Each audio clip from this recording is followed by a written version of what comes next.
안녕하세요. 잘들 지냈어요? 네.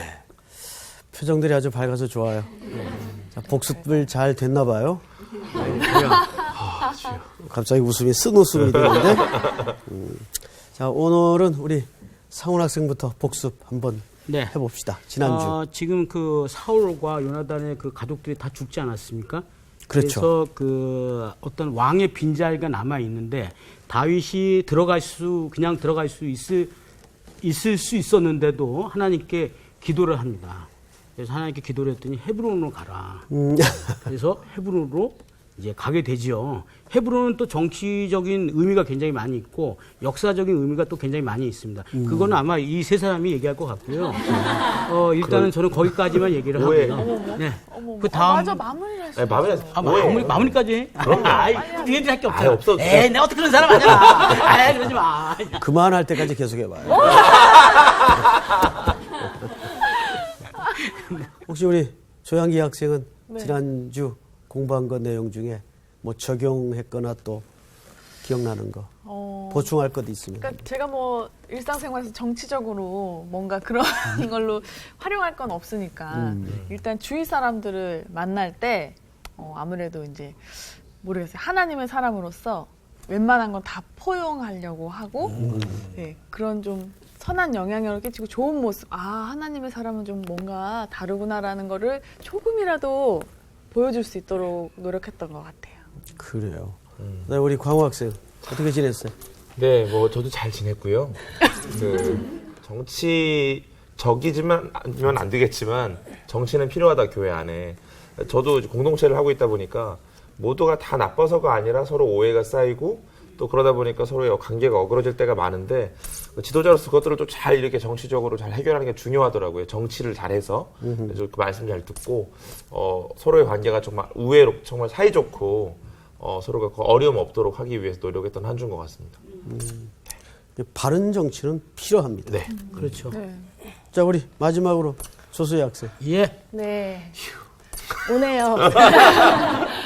네, 저도 이제 적용 비슷한데, 그 길르앗 야베스 사람들이 사울을 장사 지는 것에 대해서 다윗이 되게 잘했다고 칭찬하잖아요. 그래서, 그냥 그런 과정 보면서 사실은 살아가는 과정 가운데 내가 다 옳고 나와 반대되는 사람이 다 잘못된 걸로 치부하기도 하고 또 내 의견과 같지 않은 사람들 무조건 무시할 때도 있고 이런데 근데 그 사람의 상황이나 그 환경을 좀 알게 되면 그걸 또 이해하는 계기가 생기더라고요. 그래서 뭐든지 내가 생각하는 거 내 기준이 옳다가 참 어리석은 일이다라는 생각이 되게 많이 드는 한 주였던 것 같아요.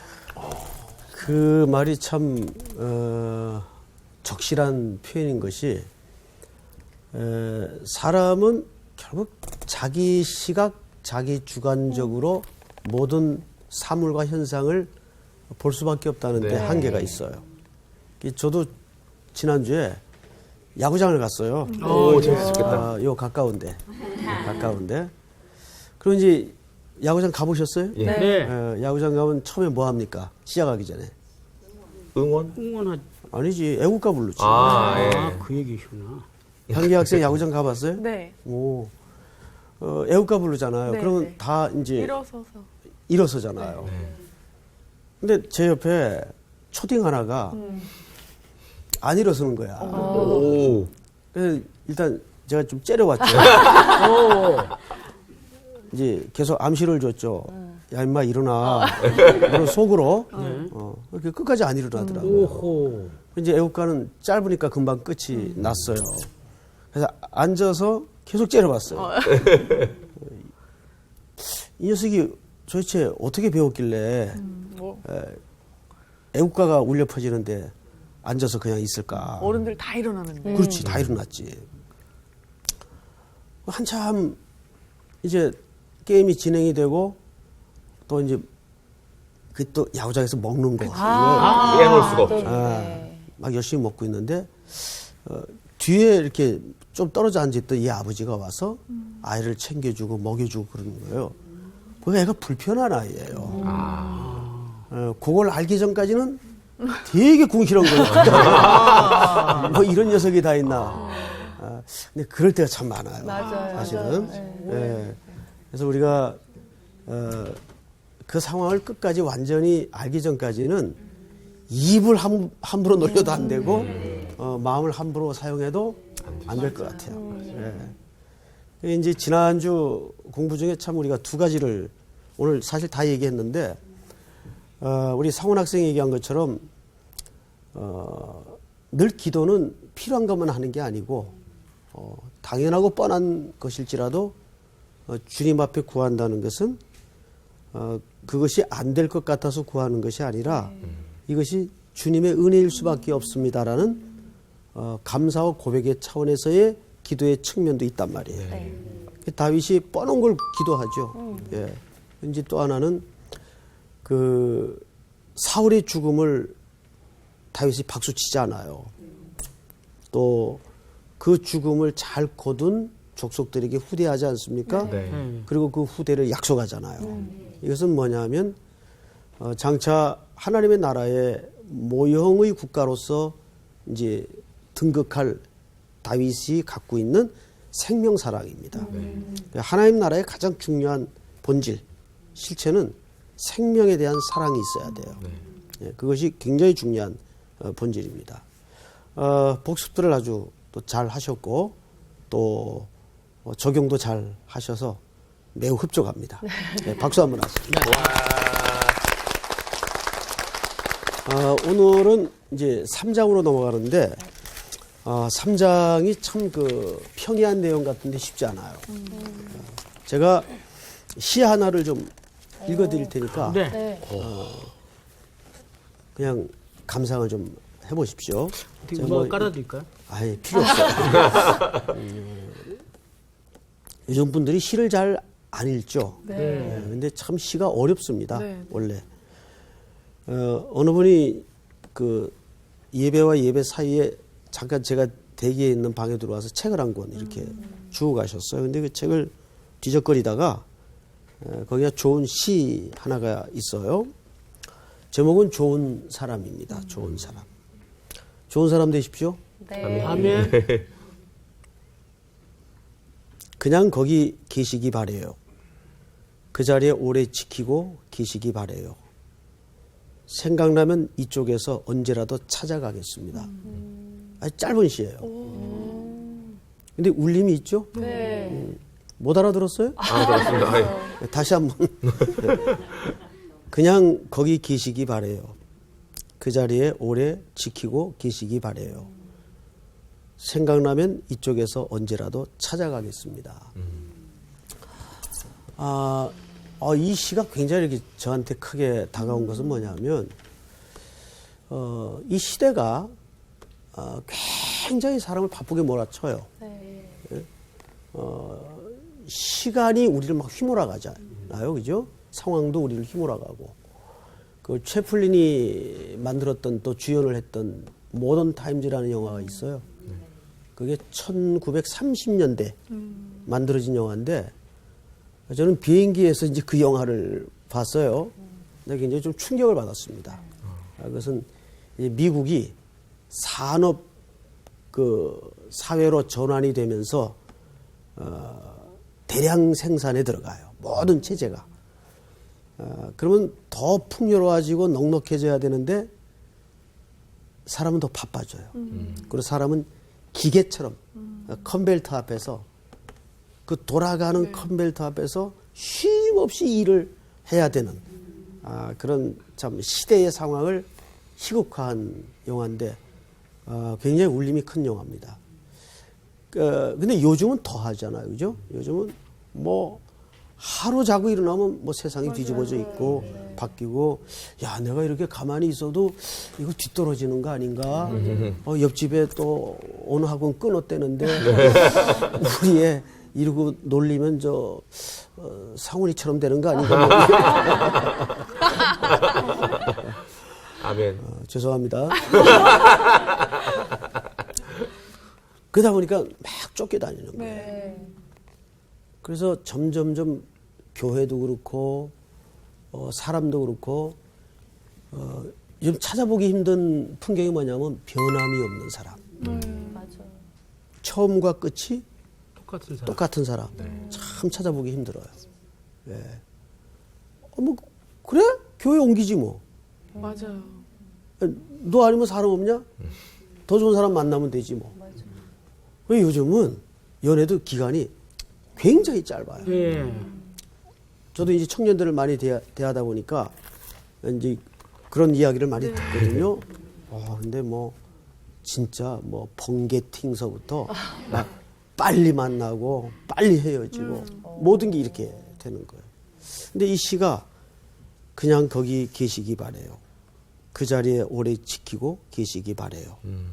생각나면 이쪽에서 언제라도 찾아가겠습니다. 그래서 표지판 같은 사람이 있었으면 좋겠어요. 근데 저는 이 시를 듣는데 응. 목사님이 계속 떠오르는 왜요? 왜요? 좋으신 분이시죠. 이 시간만 그 되면 자리에 찾아와 주시고. 계속 계셔주세요. 저희가 움직이지 아멘. 마세요. 움직이지 마세요. 움직이지 마세요. 진짜 그 시를 듣다 보니까 자기의 맡은 자리를 참 지키는 게 힘든데 요즘에 그 맡은 자리를 자기가 지키고 싶어도 참 지키기 힘든 상황이 많잖아요. 맞습니다. 그런 게 좀 느껴지는 것 같아요. 예, 그래서 좀 요즘은 이게 뚝심 있는 사람이 필요해요. 맞아요. 예, 교계도 그렇고 또 우리 성서학당도 그렇고 네. 그러니까 여러분 자꾸 결석하고 그러면 안 돼요. 네. 예, 빠지지 말고. 오늘 수업 사무엘서 36강 아브넬의 협상과 배반. 자, 오늘은 3장을 이제 들어가겠는데 네. 우리 사문 학생부터 2절씩 좀 읽어주시기 바랍니다. 네. 사울의 집과 다윗의 집 사이에 전쟁이 오래매 다윗은 점점 강하여 가고 사울의 집은 점점 약하여 가니라. 다윗이 헤브론에서 아들들을 낳았을 때 맏아들은 암논이라 이스라엘의 여인 아히노암의 소생이요. 둘째는 길르앗이라 갈멜 사람 나발의 아내였던 아비가엘의 소생이요. 셋째는 압살롬이라 그술 왕 달메의 딸 미아가의 아들이요. 넷째는 아도니아라 핫깃의 아들이요. 다섯째는 스바라라 아비달의 아들이요. 여섯째는 이드르암이라 다윗의 아내 에글라의 소생이니 이들은 다윗이 헤브론에서 낳은 자들이더라. 사울의 집과 다윗의 집 사이에 전쟁이 있는 동안에 아브넬이 사울의 집에서 점점 권세를 잡으니라. 사울에게 첩이 있었으니 이름은 리스바요 아야의 딸이더라. 이스보셋이 아브넬에게 이르되 내가 어찌하여 내 아버지의 첩과 통관하였느냐 하니 아브넬이 이스보셋의 말을 매우 분하게 여겨 이르되 내가 유다의 갭어리냐 내가 오늘 당신의 아버지 사울의 집과 그의 형제와 그의 친구에게 은혜를 베풀어 당신을 다윗의 손에 내주지 아니하였거늘 당신이 오늘 이 여인에게 관한 허물을 내게 돌리는도다. 네. 자, 오늘 이야기가 좀 복잡해요. 네. 무슨 얘기인지 잘 모르겠죠? 네. 자, 우선, 한 절 한 절씩 이제 선생님을 쭉 설명을 따라오다 보면 이렇게 이해가, 이렇게 집어넣는 이해가 아니고 이게 자연스럽게 열리는 스토리입니다. 우선 사울의 집과 다윗의 집이라는 명제가 탁 왜 뜨죠? 네. 네. 네.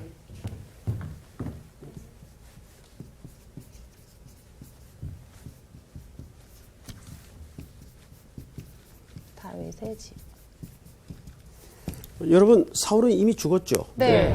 지난 사무엘상 끝 무렵에서 요나단과 함께 그 아들들이 다 같이 죽습니다. 지금 형국은 사울의 집은 몰락해 가고 있어요. 그죠? 예. 한 집이 몰락해야 한 집이 일어납니다. 이건 뭐 어쩔 수 없는 보편적 생리예요. 다윗의 집은 지금 일어나고 있어요.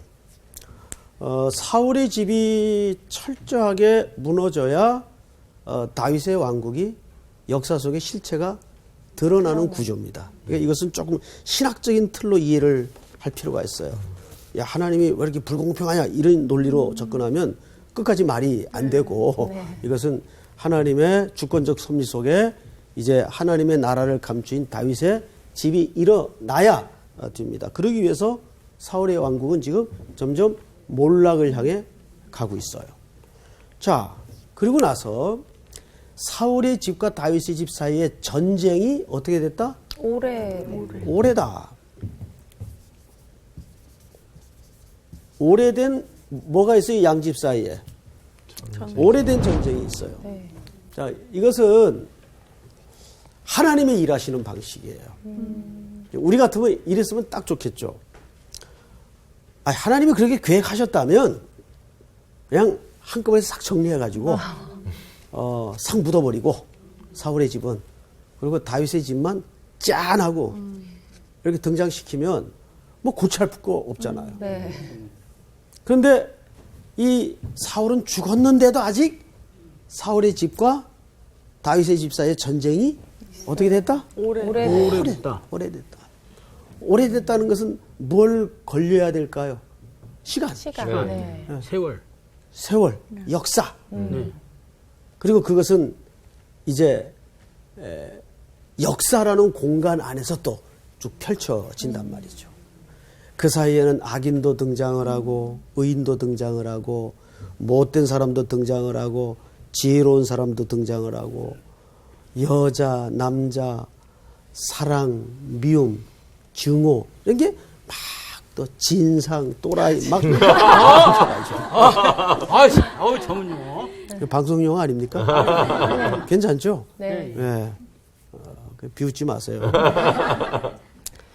이런 것들이 막 엉켜서 오래된 전쟁이 진행이 돼요.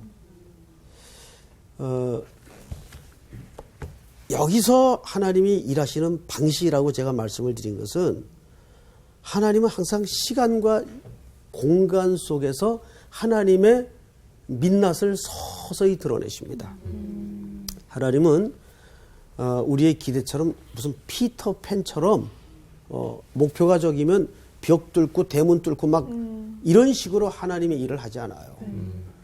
자, 대표적인 예가 뭐예요? 우리의 구원을 위해서 예수님을 공중에서 이렇게 떨어뜨리질 않았어요. 여인의 몸을 통해서 아기라는 맞아요. 감추어진 메시아를 이 땅에 나게 하셔서 키가 자라고 지혜가 자라고 30년 만에 자신의 모습이 드러나도록 준비하시고 기획하셨단 말이죠. 그러니까 우리 각자의 인생 속에 일하시는 하나님의 방식도 마찬가지예요. 그 혹시 과속 스캔들이라는 영화 보신 분 있나요? 네. 예, 저도 봤어요. 봤는데 거기에 보면 그 차태현 씨하고 박보영 씨가 등장을 합니다. 근데 박보영 씨가 딸이죠. 네. 예, 근데 어쨌든 사고를 칩니다. 어느 녀석이 임신을 시키죠. 근데 우리가 보통 그 영화를 보면 난 그 영화가 그렇게 대박이 난 영화인 줄 몰랐어요. 근데 800만이 봤대요. 그 정도면 대단한 겁니다. 800만이 볼 정도면 대단한 거죠. 그래서 그 영화가 떠버렸어요. 그래가지고 거기 주인공으로 나왔던 박보영 씨와 차태현 씨는 막 아이마트 선전도 나오고 막 그랬어요. 뭔지 알 것 같아요. 무슨 마트인지 알겠죠? 모든 제품이 다 있는. 그런데 그 과속 스캔들에서 박보영 씨를 임신시켰던 그 주인공 이름은 누군지 모르죠. 그러네요. 기억이 안 나네. 기억이 안 나지. 네. 그럴 줄 알았어. 하시 봐. 날 것 같은데? 알아요? 날 것 같은데. 이름. 이름 얘기하는 사람 오늘 조퇴시킬게요. 오! 조퇴할 마음이 없었어. 자, 보세요. 일부러 틀려야지. 임지규? 지규. 들어보셨어요? 예. 이분이 톡실한 크리스찬입니다. 네. 기억나시죠? 네. 예. 이 형제가 저희 교회를 다녀요. 예. 설마 그 얘기 하시려고 지금까지. 지금 홍보를. 근데 이 형제가 얼마 전에 간증을 했어요. 자기도 그 영화에 출연을 해가지고 이제 영화가 대박이 났으니까 네. 뜰 줄 알았대요. 그럴 수 있죠. 근데 박보영 씨하고 차태현 씨만 막 아이마트 선전에 나가고 광고 찍고 자기는 잊혀지더래요. 굉장히 섭섭했대요. 서운했대요. 하나님 왜 내게 이러실까? 근데 이분이 간증을 하다가 제 마음에 꽉 찌르는 고백이 한마디 있었어요. 그런데 그 영화 찍은 지가 오래됐잖아요. 네. 지나고 나서 보니까 하나님은 과속이 없더라. 그 얘기를 해요. 하나님은 과속하지 않더라. 그러니까 하나님은 뚜벅뚜벅 당신의 계획을 우리의 개개인의 인생 속에 여전히 펼치고 가시는 거예요. 누가 급할 뿐이죠? 우리가 우리가 급할 뿐이죠. 우리가. 이게 하나님이 일하시는 방식이에요. 그러니까 여기 사울의 집과 다윗의 집 사이에 전쟁이 오래매라는 말이 이게 정말 간단한 얘기가 아니에요. 네. 무엇이든지 하나님께서 여러분 개인 속에 일하시는 방식은 오래 걸려서 걷어낼 거 걷어내시고 솎아낼 거 솎아내시는 이 과정이 시간이 걸려야 되는 싸움이기 때문에 사람이 단숨에 고쳐지나요? 안 되죠. 단숨에 고쳐지는 사람은 거의 헷가다 가는 사람 외에는 없어요. 응? 갑자기 봄에 꽃 꽂고 나오고 막 이런 사람 외에는 없어요. 하나님이 일하시는 방식은 오래 걸린다. 이걸 마음에 꽉. 나 그 형제 그 간증 듣다가 찡했어요. 아, 그렇구나. 하나님은 과속이 없구나. 그래서 사람이 과속을 하는 거죠. 예. 자, 그런데 이제 오늘 본문을 또 보십시다.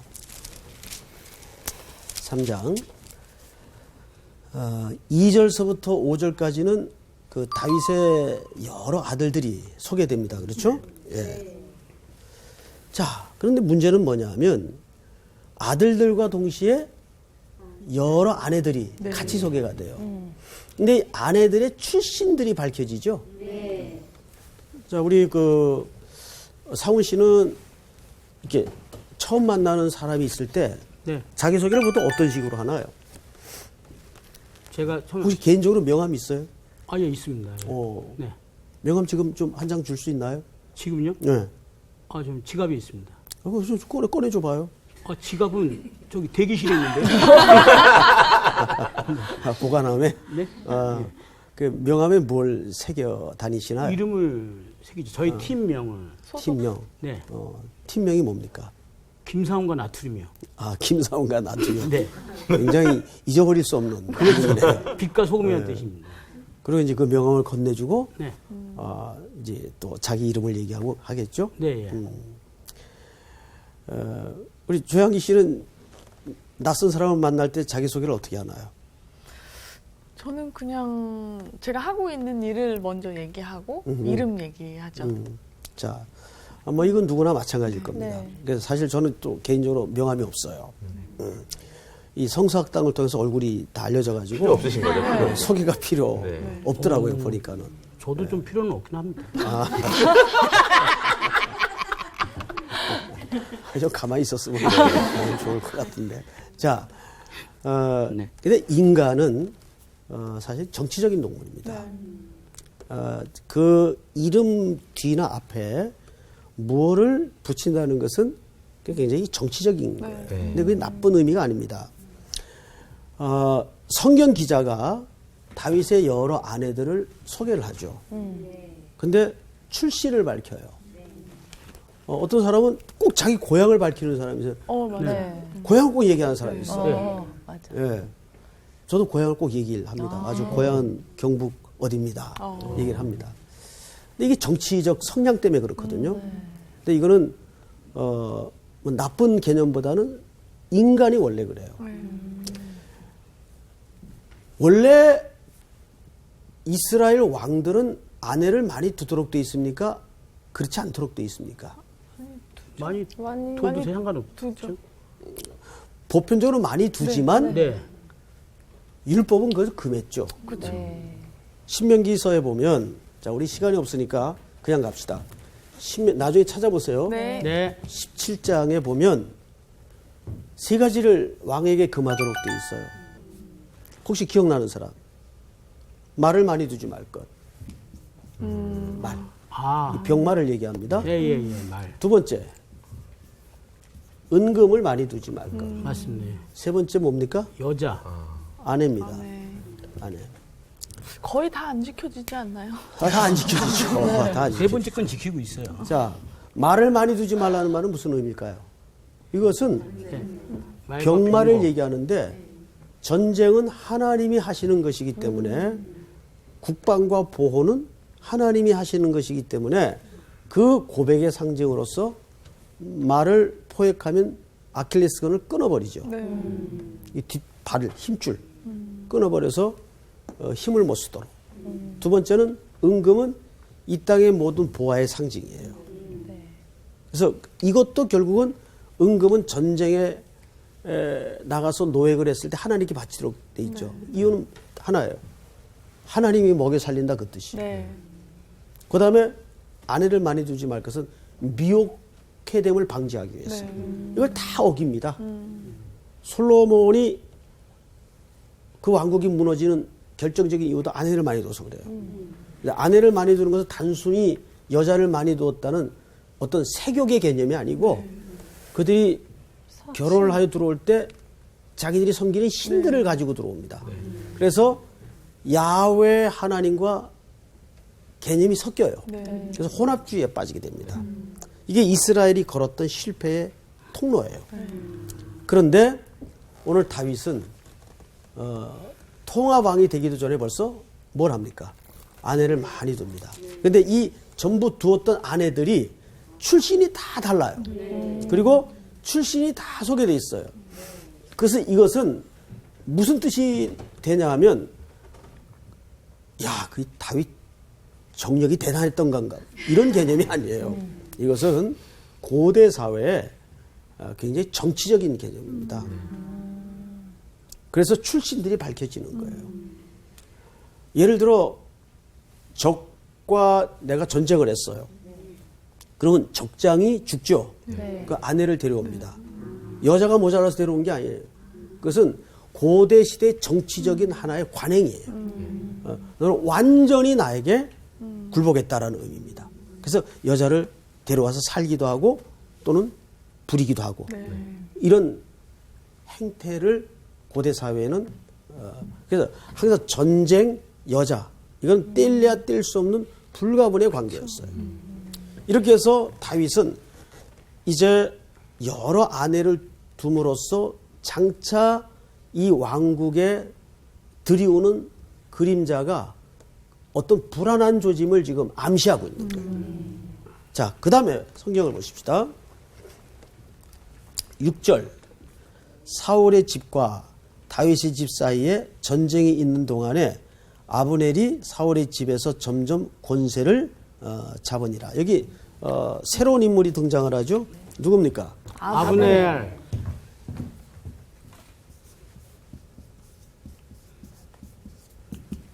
이 사람은 다윗 사람이에요? 사울의 사람이에요? 사울. 예, 맞습니다.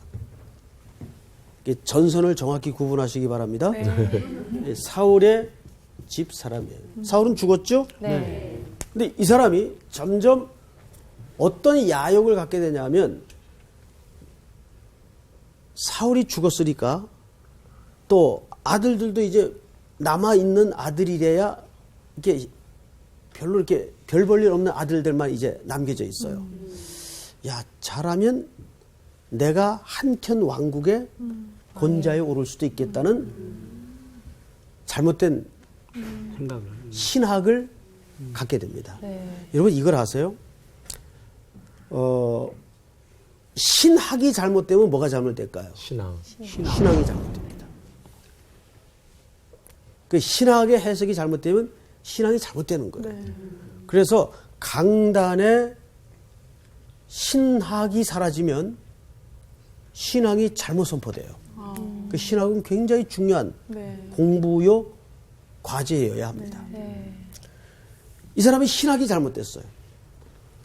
내가 어쩌면 다윗이 유다의 왕이 되더라도 사울의 왕권을 뒤이어서 한켠 왕국의 보좌에 오를 수도 있겠다 하고 자기 세력을 점점 암암리에 모색을 해갑니다. 그 얘기입니다. 6절을 다시 보세요. 사울의 집과 다윗의 집 사이에 전쟁이 있는 동안에 아브넬이 사울의 집에서 점점 권세를 잡으니라. 사울에게 첩이 있었으니 이름은 리스바요 아야의 딸이더라. 자, 근데 이 아브넬이 사울의 첩, 그러니까 사울의 아내죠. 여기 첩이라고 표현되어 있지만 자기가 모시던 상관의 아내와 뭘 합니까? 통관. 네? 통관을 하죠. 네. 통치에. 아까 제가 전쟁과 여인은 어떤 관계를 갖고 있다 그랬죠? 뗄래야 이것은 사울과 자기를 동일선상에 놓는 행위예요. 그냥 욕정이 발정해서 통관했다 그런 말이 아닙니다. 이건 윤리적 접근이 아니라 이것도 결국 고대 사회의 전쟁을 정치를 이해해야 됩니다. 그래서 그 사울의 첩을 통관함으로써 내가 누구와 동등한 존재다. 죽은 사울과 나는 동등한 레벨이다. 이것은 무엇 일면을 드러내는가 하면 자기의 야욕의 일면을 드러내는 겁니다. 자, 성경을 또 보십시다. 그러자 사울의 아들, 이 아들이 조금 좀 부실해요. 이 아들이 이스보셋인데 이스보셋이 아브넬에게 이르되 내가 어찌하여 내 아버지의 첩과 통관하였느냐? 이건 당연한 질문이죠. 네. 아무리 첩이었지만 근데 어떻게 우리 아버지의 한때나마 아내였던 여자와 네가 부하의 입장에서 이럴 수가 있느냐? 아들로서 한마디 했어요. 네. 한마디 했다가 본전도 못 찾게 됩니다. 성경을 보세요. 8절을 같이 읽어볼까요? 시작. 아브넬이 이스보셋의 말을 명분하게 여겨 이르되 내가 유다의 계머리냐 내가 오늘 당신의 아버지 사울의 집과 그의 형제와 그의 친구에게 은혜를 베풀어 당신을 다윗의 손에 내주지 아니하였거늘 당신이 오늘 이 여인에게 관한 헌물을 내게 드리리다. 예.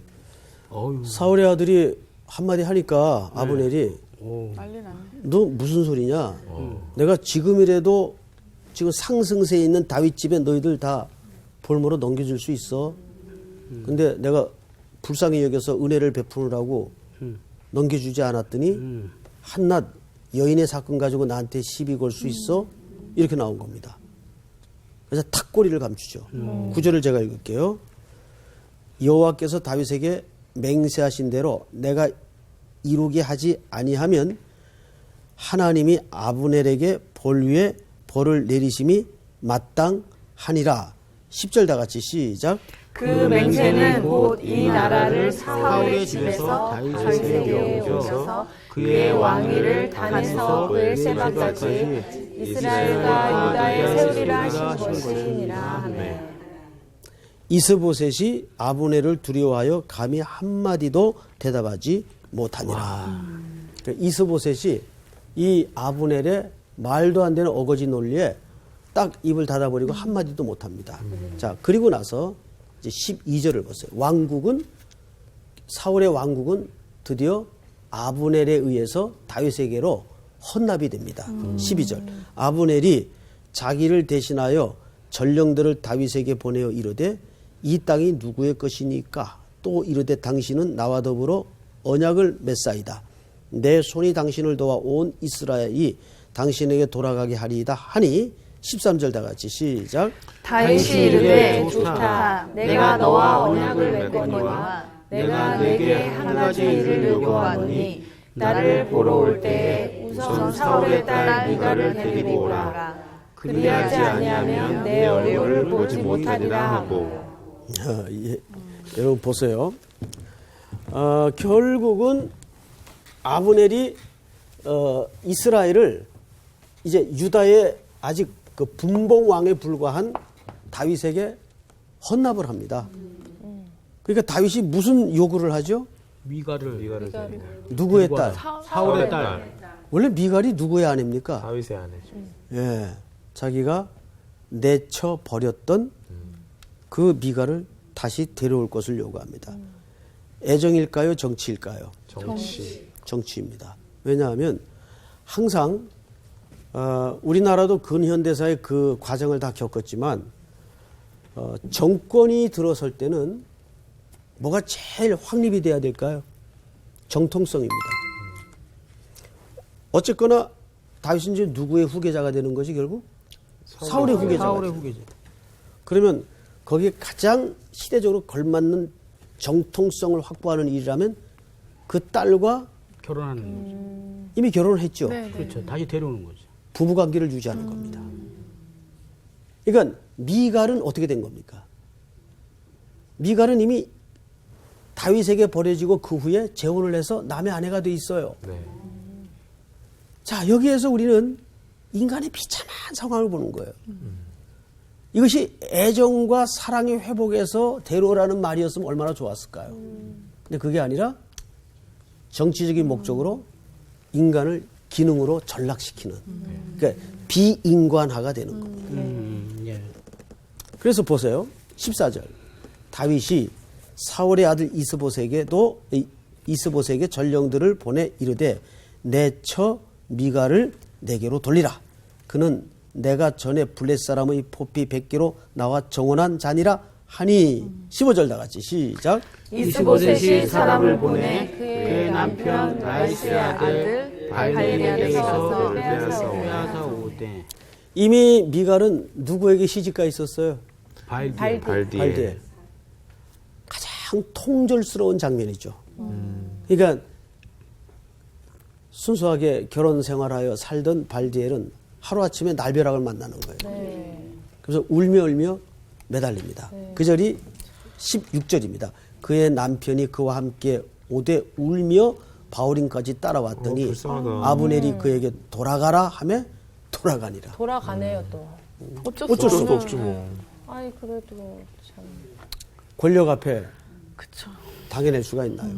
이것은 다윗이 미갈을 사랑해서 부인의 자리로 회복시키는 것이 아니라 철저하게 결혼 때부터 사울의 정략적인 음모에 의해서 결혼이 되어진 것처럼 미갈은 가장 성경에 나오는 여인 중에 딱한 여인이에요. 그런 여인이다. 예, 철저히 사랑이라는 겉포장으로 정치적으로 이용당한 여인입니다.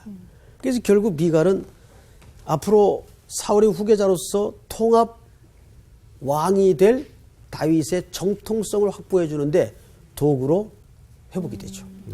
예. 저는 여기서 이런 걸 생각합니다. 우리가 심지어 주님의 이름으로 이런 일들이 충분히 일어나요. 교회 안에서. 교회 안에서 이건 뭐 사실 저희 목회자들 쪽에서 많이 고민해야 될 문제인데 성도들을 그냥 순수하게 성도로 만나는 것이 아니라 목적과 대상으로 만날 때가 있어요. 성도를. 성도가 요즘 많이 수단이 돼 있어요. 어떤 목회 비전이라는 그 있지도 않는 허상을 향해서 성도들을 수단으로 전락시키고 비인간화시키죠. 이런 경우가 작은 교회든 큰 교회든 비전이라는 이름으로 하나님의 일이라는 이름으로 헌신이라는 명목으로 많이 벌어져요. 성도들은 정말 필요한 것이 뭐냐면 그냥 순수하게 하나님의 자녀로서 신앙생활을 행복하게 하는 게 그들의 어쩌면 진짜 꿈이에요. 네. 그런데 물론 그렇다고 해서 비전도 다 필요 없고 헌신도 다 필요 없다는 말이 아니죠. 근데 대부분의 신앙생활의 영역이 우리 목회자들 의식부터가 성도들을 하나의 수단으로 비전의 목적으로 이렇게 비인간화시켜서 대상으로 대할 때가 많단 말이에요. 네. 제가 이 대목을 얘기하면서 우리 교육자들에게도 그런 똑같은 이야기를 했습니다. 항상 성도들을 숫자로 바라볼 때 이미 목회는 끝난 거다. 항상 하나님은 한 사람을 찾는다. 네. 한 사람. 그러니까 우리도 그럴 때가 있어요. 뭐 찬양 사역이든 무슨 사역이든 그 한 사람 자체가 중요한 거지. 이 사람을 통해서 어떤 일이 만들어지는 건 그 다음이에요. 네. 그러니까 사람을 잃어버리고 일이 이루어지거나 되어지는 것은 옳은 일이 아닙니다. 일이 안 돼도 돼요. 네. 깨져도 돼요. 네. 그러나 사람을 깨서는 안 되죠. 그렇죠. 하나님은 항상 가장 어쩌면 인간적인 것이 신앙적인 것일 수 있다. 이걸 잃어서는 안 되겠죠. 자, 우리 이제 마지막으로 몇 절을 보시냐면 7절을 보십시다. 아브넬이 이스라엘 장로들에게 말하여 이르되 너희가 여러 번 다윗을 너희의 임금으로 세우기를 구하였으니 이제 그대로 하라.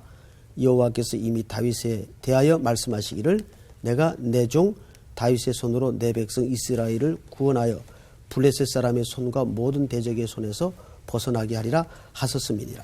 이것이 사울의 부하였던 아브넬에 의해서 자기 주변의 장로들에게 이제 설득하는 과정이에요. 어차피 이 왕국은 하나님의 약속에 의해서 넘어가도록 돼 있지 않냐. 이제 우리가 다 그냥 그 유다의 지금 왕이 돼 있는 부분적인 왕이 돼 있는 다윗에게로 우리 운명을 맡기자 이렇게 된 겁니다. 자, 여기서 이제 마무리를 지으면서 우리가 생각해 봐야 될 것은 뭐냐면 아주 신묘막측한 게 하나 있어요. 그게 뭘까요? 다윗은 아직은 헤브론에서 그냥 유다의 왕이에요. 근데 손도 안 대고 코를 푸는 격이 됐어요. 저는 아브넷이 좀 이상한 것 같아요. 아브는 그렇죠. 네. 이거 아주 간사하고 네, 갑자기 왜 나쁜 또 사람. 이렇게 예.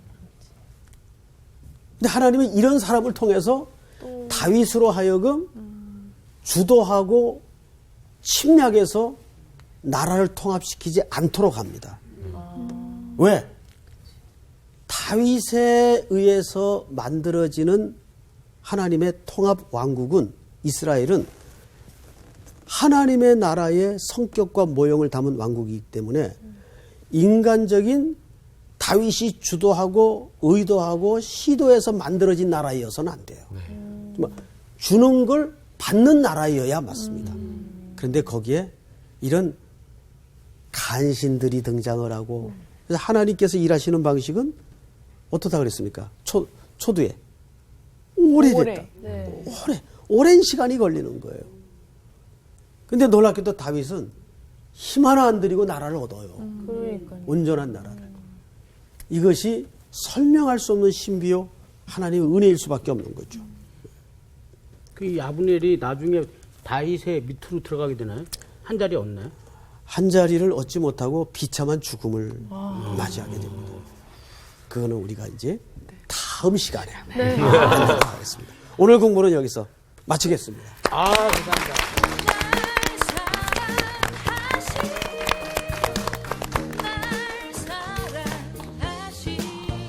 내 주변에 악한 사람들을 통해서 내가 중심이 바로 서 있으면 하나님이 그들을 오히려 이용해서 나를 도울 수도 있구나 맞아. 이런 거를 좀 알게 되니까 되게 기대되는 것들이 그러니까 있어요. 맞아요, 우리가 맞아요. 기도하고 저 사람은 제가 하나님 왜 저 사람을 갖다가 내 옆에 붙여놔가지고 나 이렇게 힘들게 하지? 이 사람은 나중에 쓸모가 있는 거야. 네, 김상훈 씨 또 쓸모 있을 때가 오겠네요.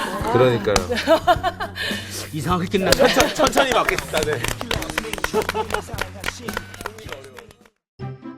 이번 주 퀴즈입니다. 베드로가 룻다에서 치료한 8년 된 중풍병자의 이름은 무엇인가요? 1번 애니야, 2번 도르가, 3번 고넬료. 정답을 아시는 분은 CBS 성서학당 홈페이지에 정답을 올려주시거나 우편으로 보내주시면 됩니다.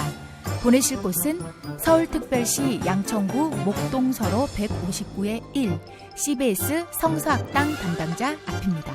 연락처를 꼭 남겨주세요.